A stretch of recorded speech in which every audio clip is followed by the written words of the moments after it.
Hi, I'm Justin Kondrat. And I'm Terry Richardson, also known as the Black Thumb. And today we're going to talk about orchid care. You can see here we have some fabulous Phalaenopsis orchids. They are a great addition to any houseplant collector. With a few tricks, you too can be successful and to welcome these beautiful plants into your life. Some people feel that Phalaenopsis orchids can be a little intimidating, but want to try to mirror the natural habitat that the orchid lives in your home. Orchids are sun-loving plants, but they don't love direct sunlight. Just like us as humans, we will get sunburnt if we're out in the sun for too long. So we really want to find a nice area in your home that has bright indirect light. So typically in an east-facing window. And also to think about, it's if you're comfortable, your orchid is going to be comfortable. So let's move on to watering. One of the biggest questions that I get, and you know what's coming, I know, I'm ready, I'm bracing. Should we be watering our orchids with ice cubes? Yes or no? No. Okay. Don't do it. I always like to say ice cubes are for your iced coffee, not for your orchids. How would you recommend we water our orchids and how often? It's usually every between 7 to 10 days. And if it's dry, I would probably bring it to the sink and you're gonna let the water run through, and this will be lukewarm water. You don't wanna shock the roots.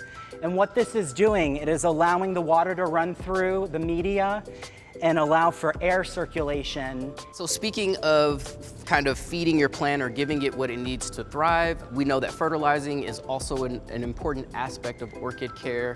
What would be your recommendation? So fertilizing is one of those things that most people forget to do. And I always like to say, do you forget to eat? So you need to feed your orchid. What I always recommend is a well-balanced fertilizer. So your 20-20-20, so that's your NPK.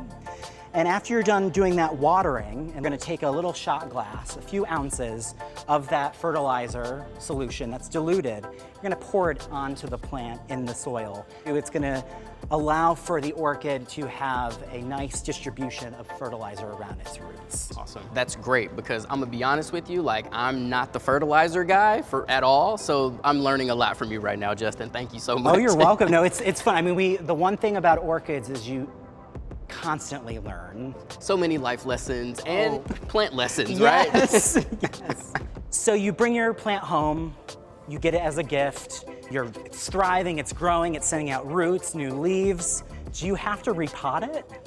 Yes, absolutely. Typically, if you're seeing a lot of roots growing out of the top, this is an indicator that repotting is important or that repotting is necessary. Just basically take the orchid out of the pot and prune or trim away any dead roots. And then from there, you are going to put it back in the same pot if the orchid roots will allow for that. If not, you want to increase the pot size by 1 to 2 inches because orchids like to be snug in their pot, but they do want a little bit of room to expand their root system. And then once you do that, you're all set.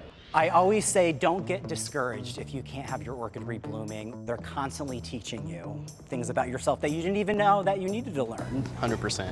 What I'm hearing, Justin, is that with a little bit of consistency, some patience, a little perseverance, we all can successfully grow happy and healthy orchids.